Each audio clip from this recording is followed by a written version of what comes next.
Book 10 of the Meditations of the Emperor Marcus Aurelius Antoninus.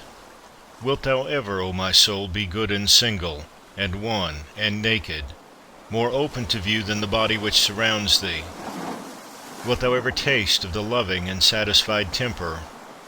Wilt thou ever be full and without wants, setting thy heart on nothing, animate or inanimate, for the enjoyment of pleasure, not desiring time for longer enjoyment, nor place, nor country, nor fine climate, nor congenial company? Wilt thou be satisfied with thy present state, and well pleased with every present circumstance? Wilt thou persuade thyself that all things are thine, that all is well with thee, that all comes to thee from the gods, and that what is best for thee is what they are pleased to give, now and henceforth, for the preservation of that perfected being, which is good, just, and beautiful, which generates, combines, embraces, and includes all fleeting things that dissolve to bring forth others like themselves? Wilt thou never be able to live a fellow citizen with gods and men, approving them, and by them approved? In so far as you are governed by nature only, observe carefully what nature demands. Then do that freely, if thereby your nature as a living being be not made worse. Next you must consider what the nature of a living being demands, and allow yourself everything of this kind by which your nature as a rational being is not made worse. Now it is plain that what is rational is also social. Therefore follow these rules and trouble no further. Whatever happens, nature has either formed you able to bear it or unable. If able, then bear it as nature made you able, and fret not. If unable, yet do not fret, for when the trial has consumed you, it too will pass away. Remember, however, that nature has made you able to bear whatever it is in the power of your own opinion to make endurable or tolerable, if only you conceive it profitable or fit to be borne. If a man is going wrong, instruct him kindly and show him his mistake. If you are unable to do this, blame yourself, or none. Whatever happens to you was prearranged for you from all eternity, and the concatenation of causes had from eternity interwoven your existence with this contingency. Whether all be atoms, or there be a universal law of nature, let it be laid down first that I am a part of the whole which is governed by nature. Secondly, that I am associated with other parts like myself.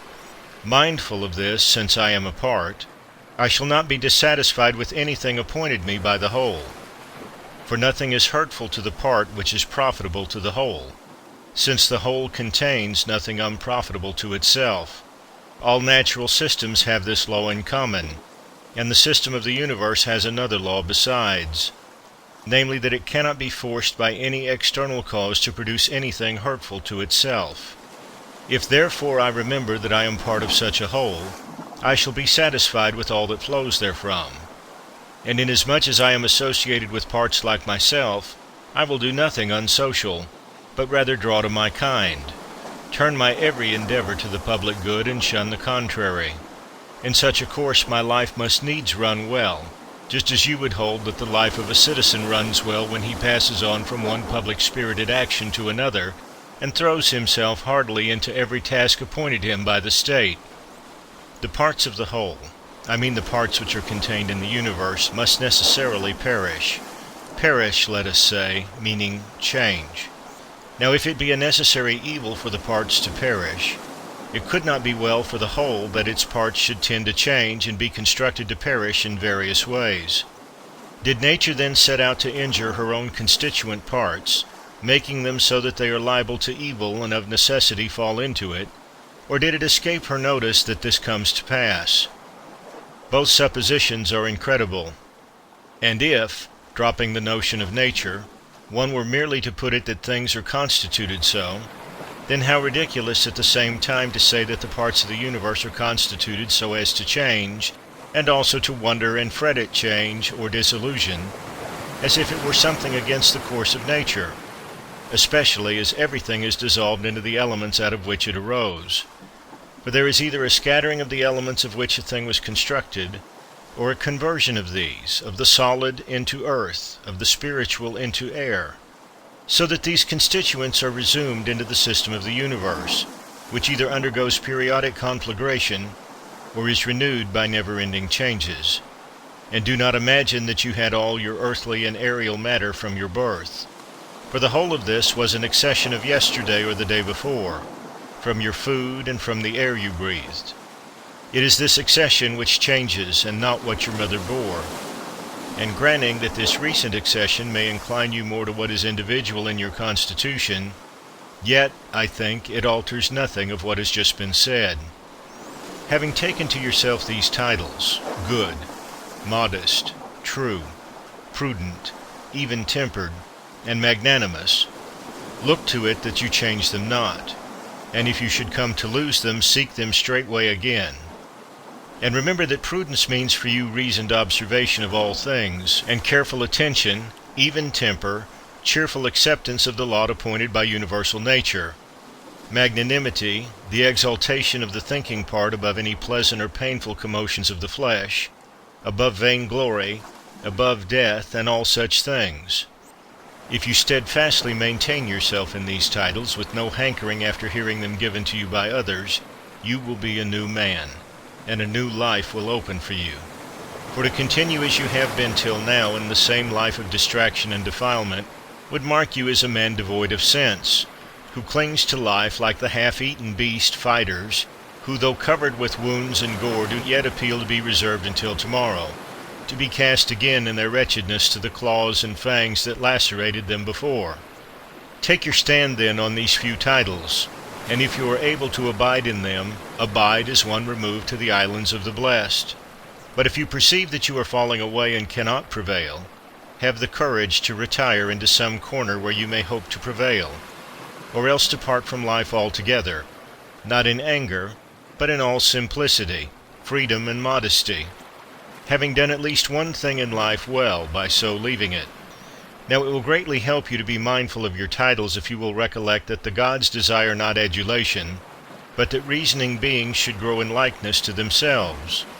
And further, that a fig tree is set to bear figs, a dog to hunt, a bee to gather honey, and a man to do a man's work. Mimes, war, panic, sloth, servility will wipe out the sacred maxims which you have gathered by observing nature and stored in your mind.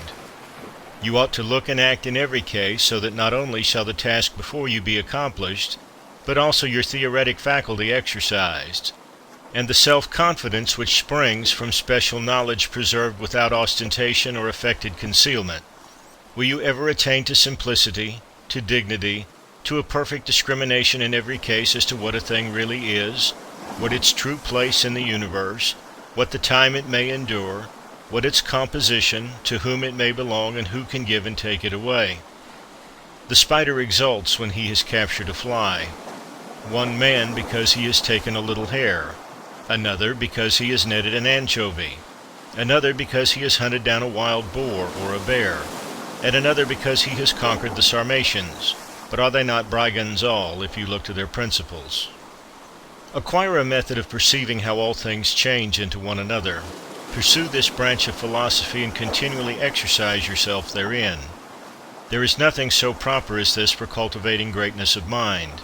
He who does so has already put off the body, and, having realized how soon he must depart from among men and leave all earthly things behind him, he resigns himself entirely to justice in all his own actions, and to the law of the universe in everything else which happens.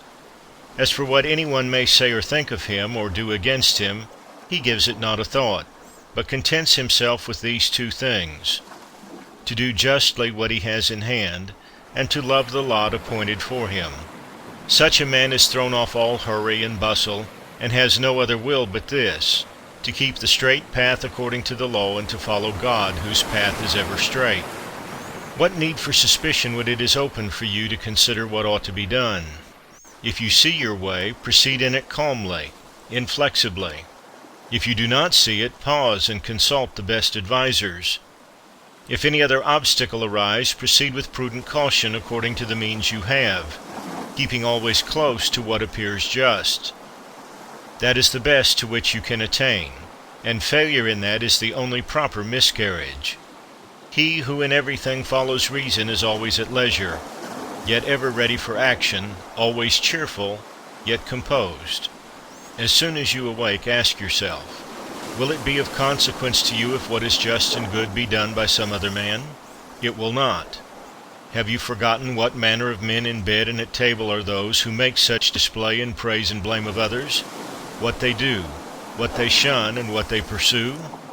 How they steal and how they rob, not with hands and feet, but with their most precious part, whereby, if a man will, he may gain faith, modesty, truth, law, a good directing spirit. To nature, which gives and again resumes all things, the well-instructed modest man will say, give what thou wilt, take again what thou wilt. And this he says not with ostentation, but out of pure obedience and goodwill to nature. What remains to you of this life is little. Live as on a mountain, for it makes no difference whether we live here or there, provided we live like citizens everywhere in the world. Let men see and know you as a man indeed, living according to nature. If they cannot endure you, let them slay you. It is better so than to live as they live. Discourse no more of what a good man should be, but be one. Constantly imagine all time and all existence, and think that every individual thing is in substance a fig seed, and in time the turn of an augur. Consider each of the things around you as already dissolving, in a state of change, and as it were corrupting and being dissipated, or as one and all formed by nature to die. What sort of men are they when they are eating, sleeping, procreating, easing nature, and the like? Then see them lording it over their fellows, puffed up with pride, angry, or issuing judgments from on high. To how many were they slaves but lately? And why? And in what case will they shortly be? That is for the advantage of every man which is brought by universal nature, and for his advantage at the very time at which she brings it. Earth loves the rain, and the majestic ether loves. The universe loves to bring about whatever is coming to be. I then will say to the universe, what thou lovest I love. Is it not a common saying that so and so loves to happen? Either you are living here your accustomed life, or you are going abroad, and that at your own will, or you are dying, and your public office is discharged. Now besides these there is nothing. Be therefore of good courage. Keep this ever clear before you, that a country retreat is just like any other place. All things here go the same as on a mountain top, or on the sea beach, or where you will. You may always find that life of the wise man who in Platonic phrase makes the city wall serve him for a shepherd's fold on the mountains. What is my soul to me? What am I making of it, and to what purpose am I now using it? Is it void of understanding? Is it loosened and rent from the great community? Is it glued to and mingled with the flesh so as to follow each fleshly motion? Whoever flies from his master is a runaway. Our master is the law, and the lawbreaker is a runaway. And so is he also who through grief or anger or fear will not acquiesce in something that has happened, is happening, or will happen, in the course of things predestined by the all-ruling power which is the law, laying down for every man what is proper for him. He then who is afraid or grieved or angry is a runaway. He who has cast seed into the womb departs. Another cause takes and works upon it and completes the child. How wonderful the result from such a beginning! The child again takes food down its throat. Another cause takes and transforms it into sensation, motion, in a word, into life and strength and other things. How many and surprising! Consider then these things happening in such hidden ways, and view the power which produces them, just as we perceive the gravitation and levitation of bodies. Not indeed with our eyes, yet none the less clearly. Continually reflect that all that is happening now happened exactly in the same way before, and reflect that the like will happen again. Place before your eyes all that you have ever known from your own experience or from ancient history, dramas and scenes all similar, such as the whole court of Hadrianus, the whole court of Antoninus, the whole court of Philip, of Alexander, of Croesus. All these were similar, only the actors different. Imagine everyone who is grieved or storms about anything whatever to be like the pig in a sacrifice, which kicks and screams under the knife. Such too is he who on his couch deplores in silence by himself that we are all tied to our fate. Reflect also that only to a rational being is it given to submit to what happens willingly. The bare submission is a necessity upon all. Look attentively on each particular thing you do, and ask yourself if death be a terror because it deprives you of this. When you are offended at anyone's fault, turn at once to yourself and consider of what similar fault you yourself are guilty, such as esteeming for good things, money, pleasure, a little glory, or the like. By fixing your attention on this, you will speedily forget your anger, especially if it occur to you that he acts under compulsion and cannot do otherwise. Else, if it be in your power, relieve him from the compulsion. When you have seen Satyrio the Socratic, think of Eutychus or Hymen. When you have seen Euphrates, think of Eutychio or Silvanus. When Alciphron comes before you, think of Tropiophorus, and when Xenophon, think of Crito or Severus. When you look upon yourself, think of any of the Caesars, and with every man likewise. Then let this occur to you: where now are these? Nowhere, or who can tell? For thus you will see all human things to be smoke and nothingness, especially if you call to mind that what has once been changed will never exist again through all the infinity of time. Why then this concern? And why does it not suffice you to live out your short span in well-ordered wise? What material, what a subject for philosophy you are shunning! For what are all earthly things but exercises for the rational power, when it has viewed all things that occur in life accurately and in their natural order? Abide then, until you have assimilated all these things, as a strong stomach assimilates every variety of food, as a bright fire turns whatever you throw upon it into flame and radiance. Let no man have it in his power to say with truth of you that you are not a man of simplicity, candor, and goodness, but let him prove to be mistaken who holds any such opinion of you. This is quite in your power, for who shall hinder you from being good and single-hearted? Only do you determine to live no longer if you cannot be such a man, for neither does reason require in that case that you should. In the present matter, what is the soundest that can be done or said? For whatever that may be, you are at liberty to do or say it. Make no excuses as if hindered. You will never cease from groaning until your disposition is such that what luxury is to men of pleasure, that to you is doing what is suitable to the constitution of man on every occasion that is thrown or falls in your way. You should regard as enjoyment everything which you are at liberty to do in accordance with your own proper nature, and this liberty you have everywhere. Now to the cylinder it is not given to move everywhere with its proper motion, nor to water, nor to fire, nor to any other thing that is governed by a natural law only, or by a soul irrational.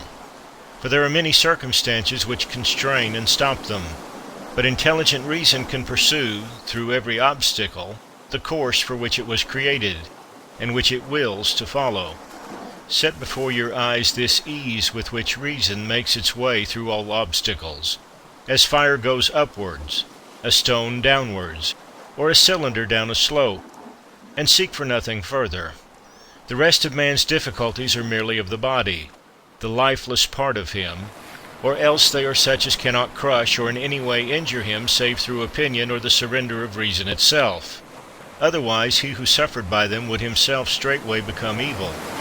In the case of all other organisms, when mishap befalls, the sufferer is thereby rendered worse. But in this respect it may be said that a man becomes better and more praiseworthy by rightly using his circumstances. In fine, remember that nothing which hurts not the city hurts the man, who is by nature a citizen, nor does that hurt the city which hurts not the law. Now none of the things called misfortunes can hurt the law. Accordingly, what hurts not the law can hurt neither city nor citizen. To the man who is penetrated with true principles, the shortest, the most common hint is a sufficient memorial to keep him free of sorrow and fear, such as, some leaves the winds blow down. The fruitful wood breeds more meanwhile, which in springtide appear. Of men thus ends one race, while one is born. Your children are leaves. Leaves, too, the creatures who confidently cry aloud and deal out eulogy, or it may be curses, or who carp and jeer in secret.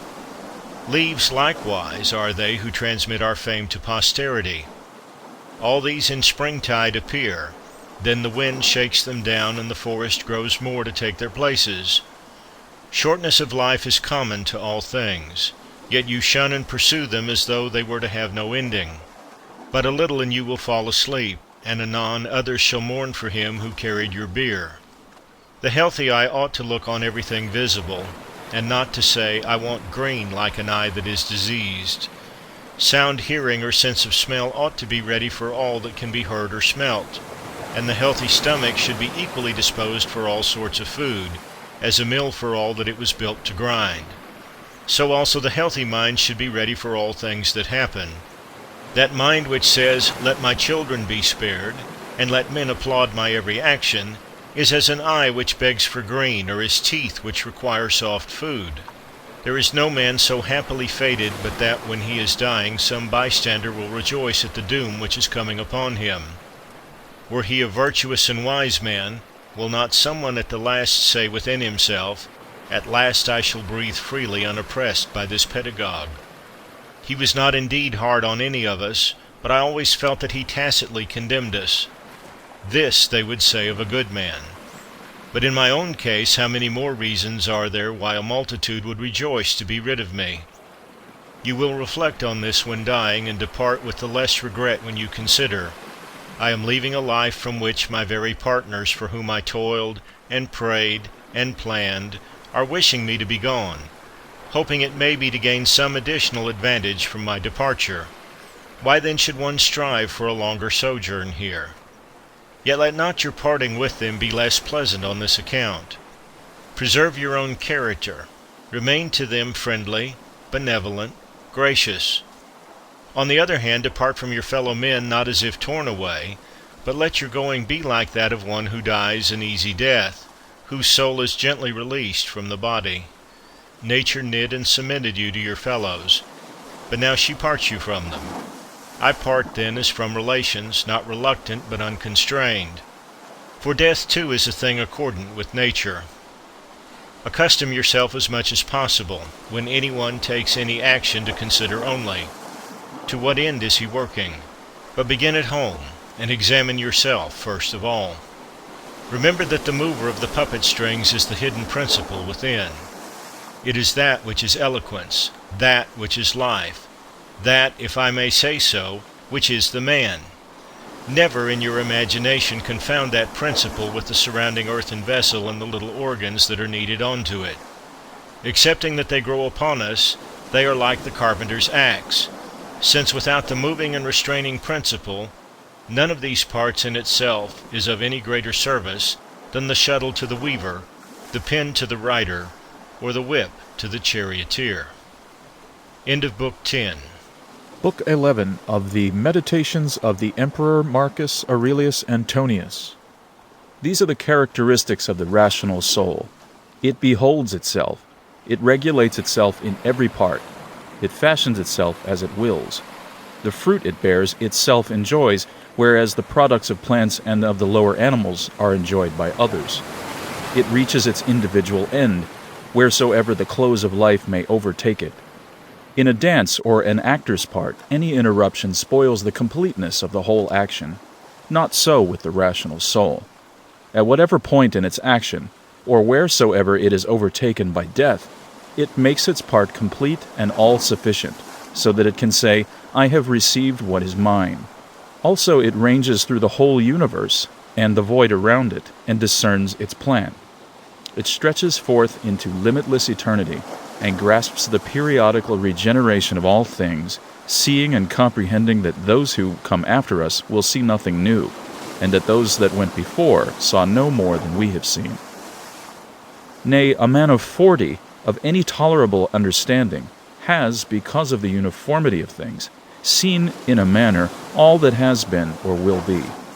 Characteristic of the rational soul also are love to all around us, truth, modesty, and respect for itself above all other things, which is characteristic also of the general law. Thus there is no discordance between right reason and the reason of justice. You will think little of a pleasing song, a dance, or a gymnastic display if you analyze the melody into its separate notes and ask yourself regarding each, does this impress me? You will blush to own it. And so also if you analyze the dance into its single motions and postures, and if you similarly treat the gymnastic display. In general then, except as regards virtue and virtuous action, remember to recur to the constituent parts of things, and by dissecting to despise them, and transfer this practice to life as a whole. How happy is the soul that stands ready to part from the body when it must, and either to be extinguished, or to be scattered, or to survive. But let this readiness arise from individual judgment, not from mere obstinacy, as with the Christians, but deliberately, with dignity, and with no affected air of tragedy, so that others may be led to a like disposition. Have I done anything for the common good? Is not this itself my advantage? Let this thought ever be with you, and desist not. What is your art? Well-doing. And how else can this come from sound general principles regarding nature as a whole, and the constitution of man in particular? First of all, tragedy was introduced to remind us that certain events happen, and are fated to happen as they do, and to teach us that what entertains us on the stage should not grieve us on the greater stage of the world. You see that such things must be accomplished, and that even they bore them who cried aloud, O Citharon! Our dramatic poets have said some excellent things, especially the following. Me and my children, if the gods neglect, it is for some good reason.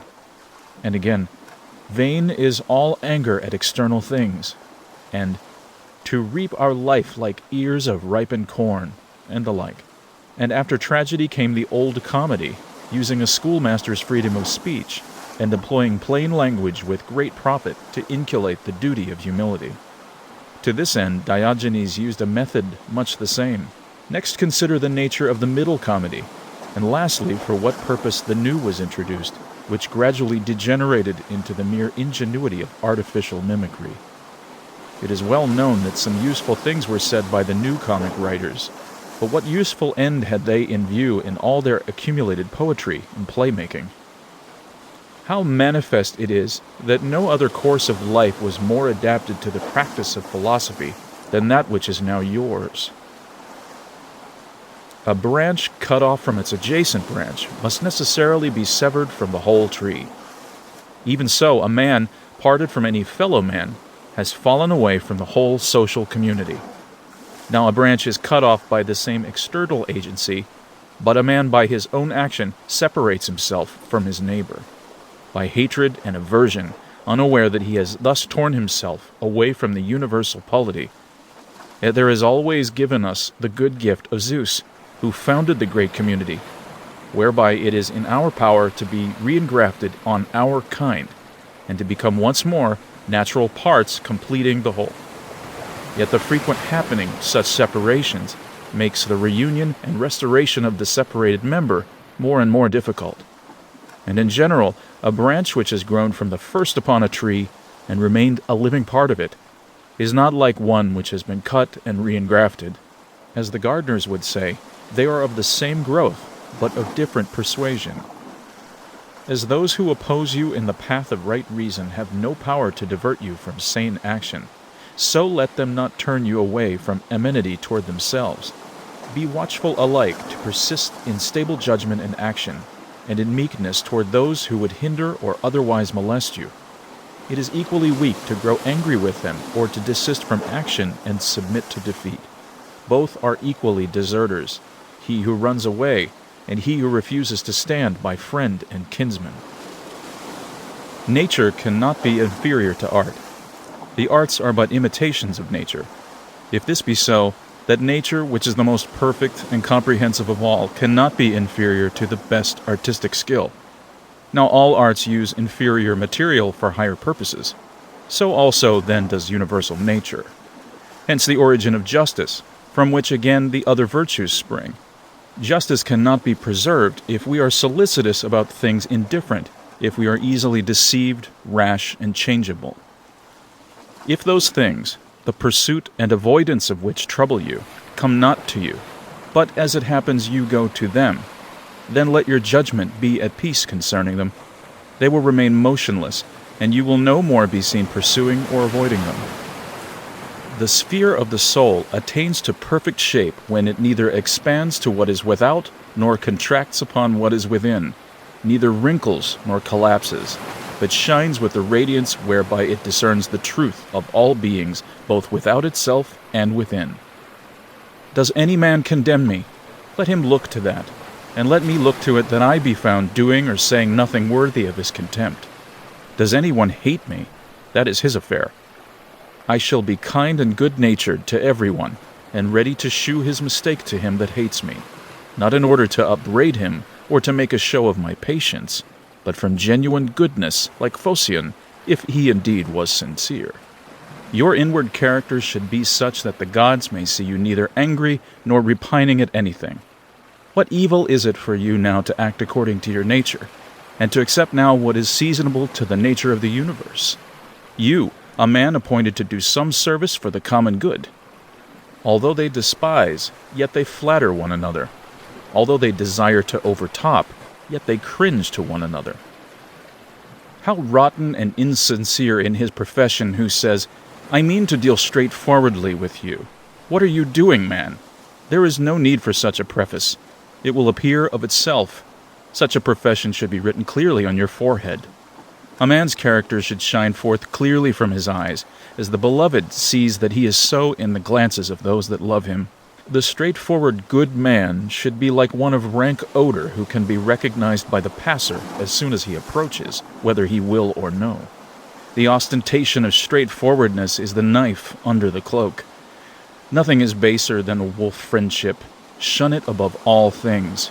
The good, straightforward, kindly man bears all of these qualities in his eyes, and is not to be mistaken. To live the best life is within the power of the soul, if it be indifferent to indifferent things, and it will be indifferent if it looks on all such things severally and wholly with discrimination, mindful that not one of them can impose upon us an opinion of concerning itself, or can come of itself to us. Things stand motionless without, and it is we that form opinions about them within, and, as it were, write these opinions upon our hearts. We may avoid so writing them, or if one has crept in unawares, we may instantly blot it out. 'Tis but for a short time that we shall need this vigilance, and then life will cease. For the rest, why should we hold this to be difficult?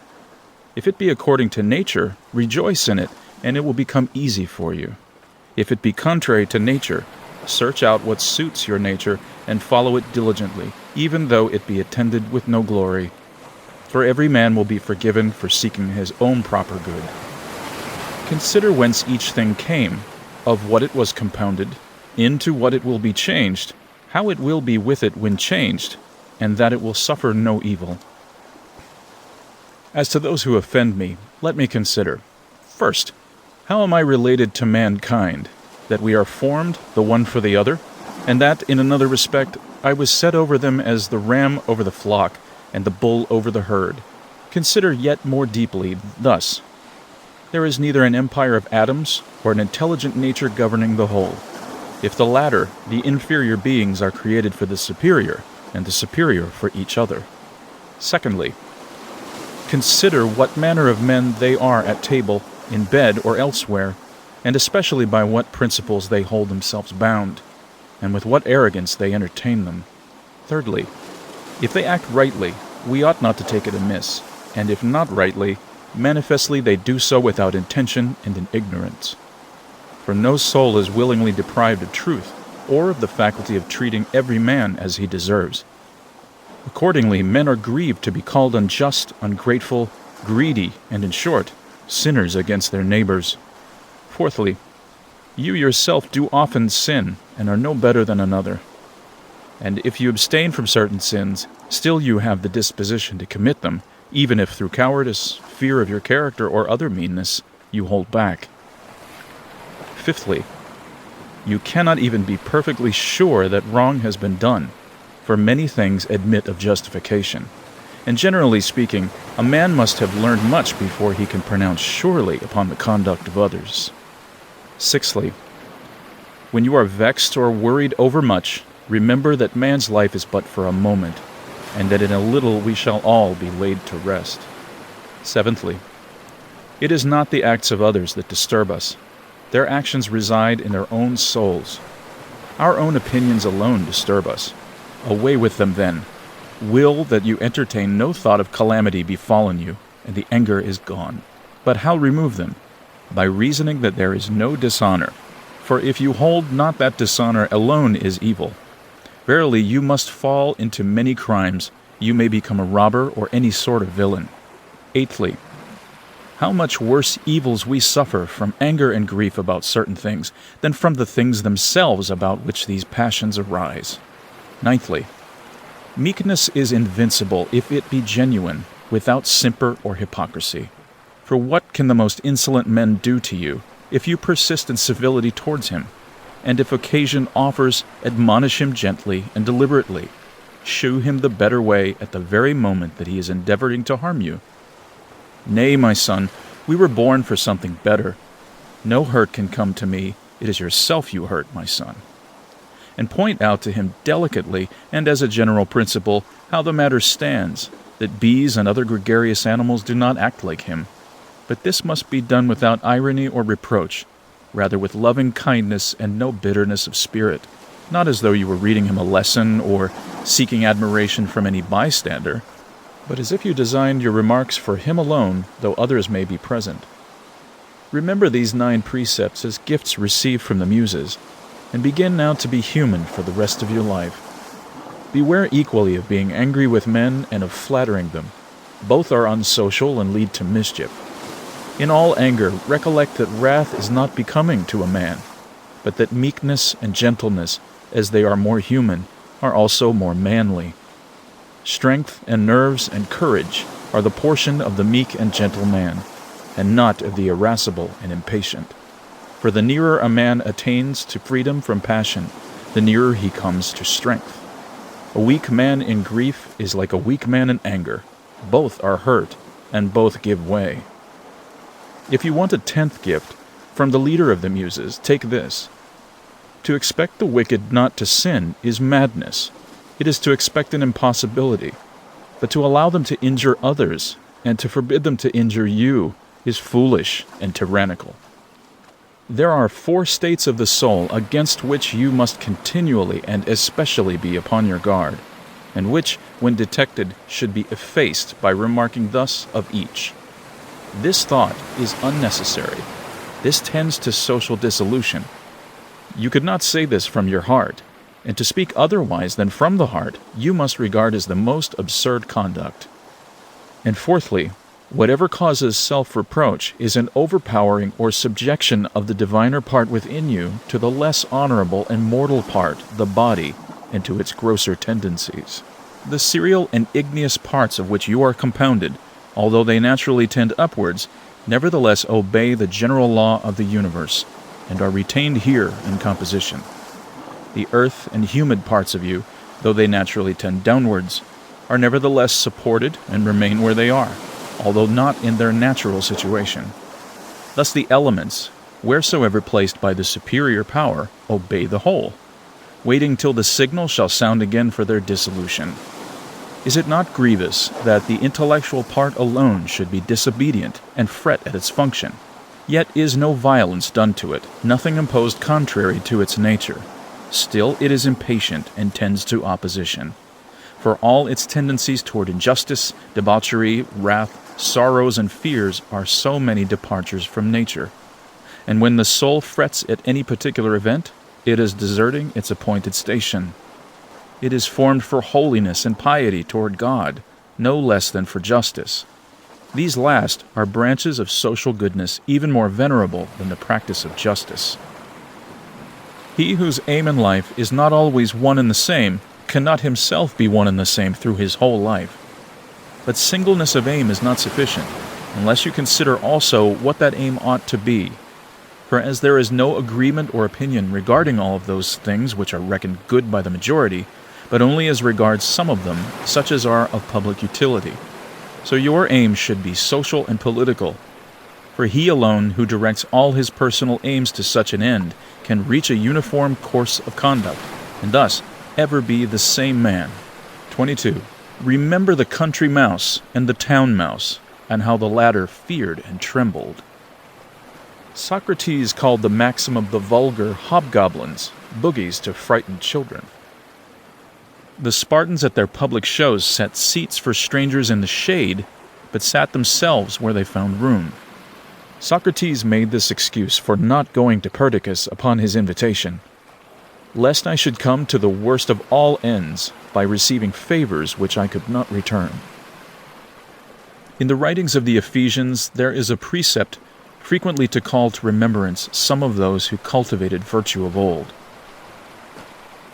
The Pythagoreans recommended that we should look at the heavens in the morning, to put us in mind of beings that go on doing their proper work uniformly and continuously, and of their order, purity and naked simplicity, for there is no veil upon a star. Think of Socrates clad in a skin, when Xanthippe had taken his cloak and gone out, and what he said to his friends, who were ashamed, and would have left him when they saw him dressed in such an extraordinary fashion. In writing and reading, you must be led before you can lead. Much more is this so in life. Yourself a slave, your speech cannot be free. And my heart laughed within me. Virtue herself they blame with harshest words. To look for figs in winter is madness, and so it is to long for a child that may no longer be yours. Epictetus said that when you kiss your child, you should whisper within yourself, "Tomorrow perhaps he may die." Ill-omened words, say you. The words have no evil omen, says he, but simply indicate an act of nature. Is it evil omen to say the corn is reaped? The green grape, the ripe cluster, the dried grape are all changes, not into nothing, but into that which is not at present. No man can rob you of your liberty of action, as has been said by Epictetus. He tells us also that we must find out the true art of assenting, and in treating of our impulses, he says that we must be vigilant in restraining them, that they may act with proper reservation, with public spirit, with due sense of proportion. Also that we should refrain utterly from sensual passion, and not be restive in matters where we have no control. The contention is not about any chance matter, said he, but as to whether we are insane or sane. What do you desire, says Socrates, to have the souls of rational beings or of irrational? Rational. Rational of what kind, virtuous or vicious? Virtuous. Why then do you not seek after such souls? Because we have them already. Why then do you fight and stand at variance? End of the 11th book. Book 12 of the Meditations of the Emperor Marcus Aurelius Antoninus. 1. All that you desire to compass by devious means is yours already, if you will but freely take it. That is to say, if you will leave behind you all that is past, commit the future to Providence, and regulate the present in piety and justice. In piety, that you may love your appointed lot, for nature gave it to you, and you to it. In justice, that you may speak the truth without constraint or guile, that you may do what is lawful and proper, that you may not be hindered by the wickedness of others, or by their opinion or their talk, or by any sensation of this poor surrounding body, for the part concerned may look to that. If then, now that you are near your exit, setting behind you all other things, you will hold alone in reverence your ruling part, the spirit divine within you. If you will cease to dread the end of life, but rather fear to miss the beginning of life according to nature, you will be a man worthy of the ordered universe that produced you. You will cease to be a stranger in your own country, gaping in wonder at every daily happening, caught up by this trifle or by that. 2. God beholds all souls bare and stripped of these corporeal vessels, husk and refuse. By his intelligence alone, he touches that only which has been instilled by him and has emanated from himself. If you would but inure yourself to do the like, you would be eased of many a torment. For he who regards not the surrounding flesh will not waste his leisure in thinking about vesture, house, or fame, or other mere external furniture or accoutrement. 3. 3 parts there are of which you are compact: body, soul, intelligence. Of these, the 2 first are yours insofar as they must have your care. The third only is properly your own. And if you will cast away from yourself, that is, from your mind, all that others do or say, all that you yourself have done or said, all your fears for the future, all the uncontrollable accompaniments of the body that envelops you and of its congenital soul, and all that is whirled in the besieging vortex that races without, so that your intellectual power, made pure and set above the accidents of fate, may live its own life in freedom, just, resigned, veracious. If, I repeat, you cast out from your soul all comes of excessive attachment either to the past or to the future, then you will become, in the words of Empedocles, a faultless sphere, rejoiced in endless rest. You will study to live the only life there is to live, to wit, the present, and you will be able, till death shall come, to spend what remains of life in noble tranquillity, at peace with the spirit within. 4. I have wondered often how it comes that, while every man loves himself beyond all others, yet he holds his own opinion of himself in less esteem than the opinion of others.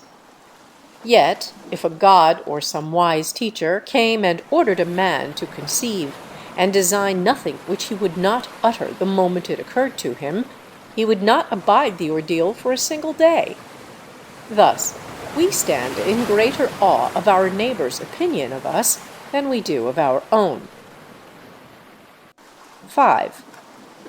How can it be that the gods, who have ordered all things well for man's advantage, overlooked one thing only, to wit, that some of the best of mankind, who have held the closest relations with things divine, and by pious works and holy ministry become intimate with the divinity, once dead, should arise no more, but be altogether extinguished? If this be truly so, be well assured that, if it ought to have been otherwise, they would have made it otherwise. Had it been right, it would have been practicable, and had it been according to nature, nature would have effected it. From its not being so, if it really be not so, be persuaded that it ought not to have been. You see that in debating this matter, you are pleading a point of justice with the gods. Now, we would not thus plead with the gods were they not perfectly good and just. And if they are so, they have left nothing unjustly and unreasonably neglected in their administration. 6. Essay even tasks that you despair of executing. The left hand, which in other things is of little value for want of use, yet holds the bridle more firmly than the right, for in this it has practice. 7. Consider how death ought to find you, both as to body and as to soul.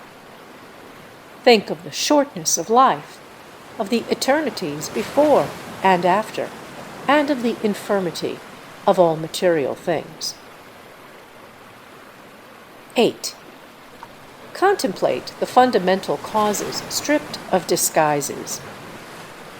Think what pain is, what pleasure is, what death, and what fame.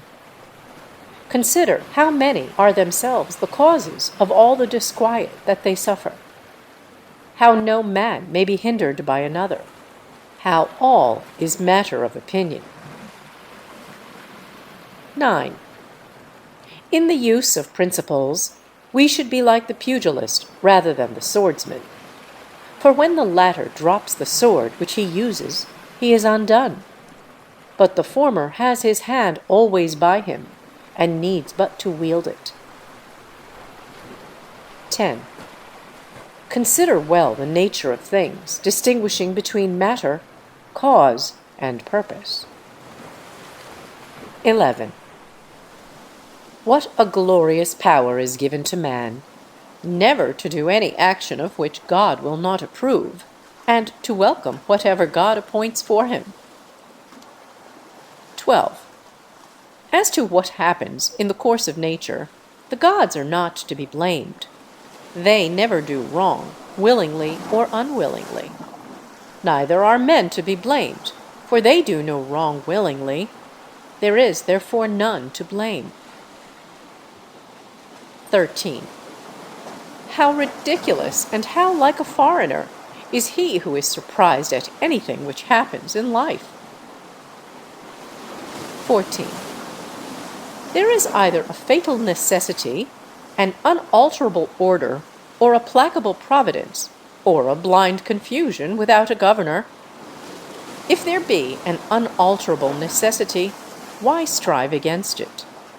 If there be a providence admitting of propitiation, make yourself worthy of the divine aid.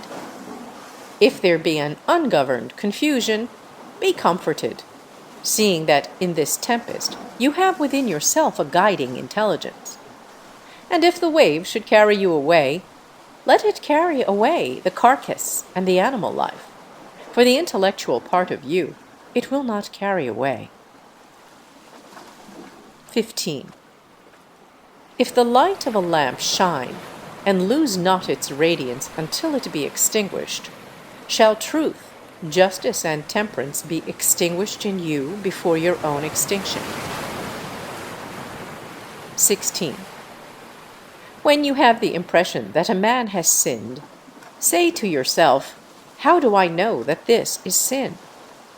And if he has sinned, consider that he stands self-condemned, and thus, as it were, has torn his own face. He that would wish the wicked not to sin is like one who would have the fig tree not have juice in its figs, would have infants not cry, horses not neigh, and other inevitable things not happen. What shall the wicked man do, having a wicked disposition? If you are so keen, cure it. 17. If a thing be not becoming, do it not. If not true, say it not. 18. Endeavor always to see in everything what it is that causes your impression, and unfold it by distinguishing the cause, the matter, the relation to other things, and the period within which it must cease to exist. 19. Perceive at last that there is within you something better and more divine than the immediate cause of your sensations of pleasure and pain. Something, in short, beyond the strings which move the puppet. What is now my thought? Is it fear, suspicion, lust, or any such passion? 20. In the first place, let nothing be done at random or without an object. In the second, let your object never be other than the common good. 21. Yet a little, and you shall be no more. Nor shall any of these things remain which you now behold, nor any of those who are now living. It is the nature of all things to change, to turn, and to corrupt, in order that other things may, in their course, spring out of them. 22. Reflect that everything is matter of opinion, and opinion rests with yourself. Suppress then your opinion what time you will, and like one who has doubled the cape and reached the bay, you will have calm and stillness everywhere, never a wave. 23. Any one natural operation, ending at its proper time, suffers no ill by ceasing, nor does the agent therein suffer any ill by its thus ceasing.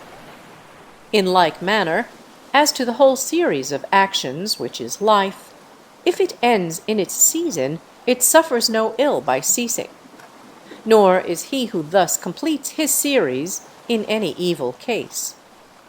The season and the term are assigned by nature, sometimes even by your own nature, as in old age, but always by the nature of the whole, by the interchange of whose parts the universe still remains fresh and in its bloom. Now, that is always good and seasonable which is advantageous to the nature of the whole. Wherefore, the ceasing of life cannot be evil to the individual. There is no turpitude in it, since it is beyond our power, and contains nothing contrary to the common advantage. Nay, it is good, since it is seasonable and advantageous to the whole, and congruent with the order of the universe. Thus, too, he is led by God who goes the same way with God, and that by like inclination. 24. Have these three thoughts always at hand. First, as to your action, do nothing inconsiderately or otherwise than justice herself would have acted. As for external events, they either happen by chance or by providence. Now, no man should quarrel with chance or censure providence. Second, examine what each thing is, from its seed to its quickening, and from its quickening to its death, of what materials it is composed, and into what it will be resolved. Third, reflect that could you be raised on high, and from thence behold all human affairs, you would discern their great variety, conscious at the same time of the crowds of serial and ethereal inhabitants around us. But were you so raised ever so often, you would always see the same things, all uniform and of brief duration. Can we set our pride on such matters? 25. Cast away opinion, and you are saved. Who then hinders you from casting it away? 26. When you fret at anything, you have forgotten that all happens in accordance with the nature of the universe, and that the wrong done was another's. This, too, that whatever happens has happened, and will happen, and is now happening everywhere. You have also forgotten how great is the bond between any man and all the human race, a bond not of blood and seed, but of common intelligence. You have forgotten that the intelligence of every man is divine, and an efflux from God. Also, that no man is proprietor of anything. His children, his body, his very life are given of God. You have forgotten, too, that everything is matter of opinion, and that it is the present moment only that one can live or lose. 27. Bring to frequent recollection those who have grieved about anything overmuch, those who have been preeminent in the extreme of glory or misfortune, in feuds or other circumstances of fate. Then stop and ask, where are they all now? Smoke and ashes, and an old tale, or perhaps not even a tale. Pass them all in review. Fabius Catulinus in the country, Lucius Lupus in his gardens, Stertinius at Baiae, Tiberius at Capreae, Velius Rufus, and, in fine, all eminence attended with the high regard of men. How cheap is all that is so eagerly pursued, and how much better does it become a philosopher to show himself, in the part of the material world allotted to him, just, temperate, and obedient to the gods. and this with simplicity, for most intolerable of all is the pride of false humility. 28. To those who ask, "Where have you seen the gods, and how assured yourself of their existence, that you worship them?" make this reply. First, they are visible, even to the eye. Again, my own soul I cannot see, and yet I reverence it. Thus, too, as regards the gods, I continually feel their power, and so I know that they exist, and I worship them. 29. The safety of life is to see the whole nature of everything, and to discern the matter and the form of its constitution. Also, to do justice with all your heart, and to speak the truth. What remains but to enjoy life, adding one good to another, so as not to lose the smallest interval? 30. There is but one light of the sun, although it be scattered upon walls and hills and a myriad other objects. There is but one common substance, although it be divided among 10,000 bodies having as many different qualities. There is but one soul, though it be distributed among countless different natures and individual forms. There is but one intelligent spirit, though it may seem to be divided.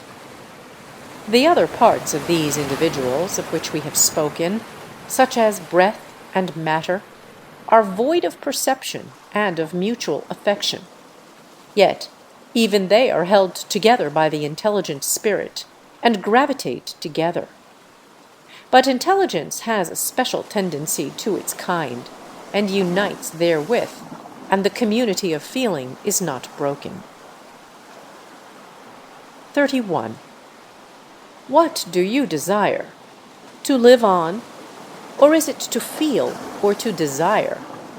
To grow and to decay again? To speak or think? Which of all these seems worthy to be desired? And if each and all of them is despicable, proceed to the last that remains, to follow reason and God. Now, it is repugnant to reverence for reason and for God, to grieve at the loss by death of these other despicable things. 32.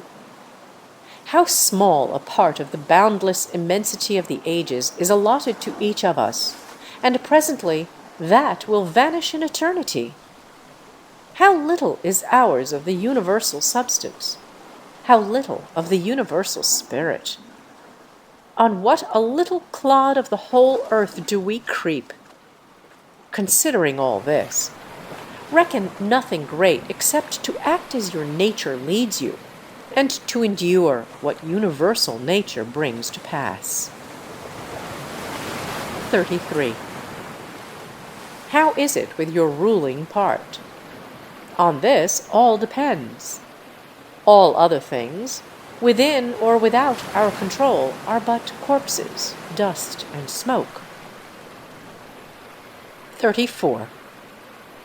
This, most of all, must rouse you to despise death, that even those who held pleasure to be good and pain to be evil, nevertheless despised it. 35.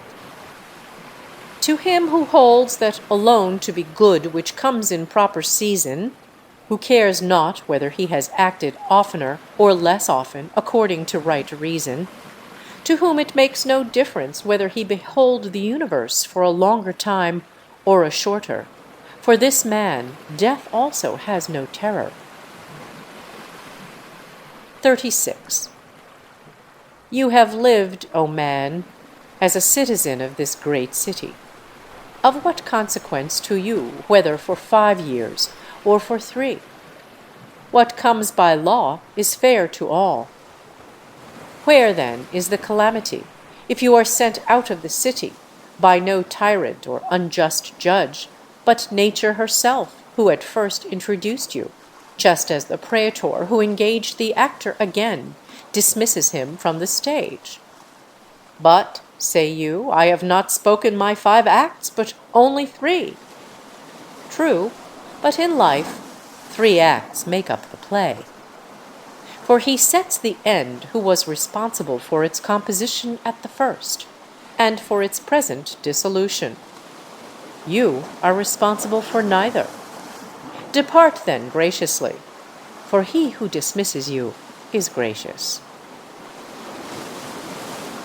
End of Book 12. End of The Meditations of the Emperor Marcus Aurelius Antoninus by Marcus Aurelius.